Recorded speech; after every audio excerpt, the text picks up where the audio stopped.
Alam nyo guys, gusto ko lang i-share sa inyo na nakakataba ng puso na kahit papano ay nagiging effective ako para sa inyo. Sa totoo lang guys, kukunti lang talaga yung nanonood sa akin. Yung magkaroon lang ako ng 200 views tsaka 10 hearts, masayang masaya na ako nun. Obvious naman na small TikToker lang ako. Hindi katulad ng ibang influencer dyan na mga sikat kung makabenta ay sobrang dami.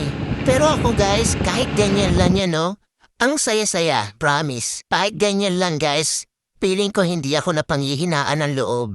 Kumbaga, tuloy-tuloy lang, enjoy lang sa TikTok. Sana naman sa mga mahilig mag-check out dyan, sana lang ma-appreciate nyo din kami mga small TikToker na gumagawa ng mga original content. Hayaan nyo na yung mga influencer, mayayaman na yun. Yung tipong sila naka-iPhone 14, yung mga video camera nila, gaganda. Tapos ako naka-Realme, ang labo pa.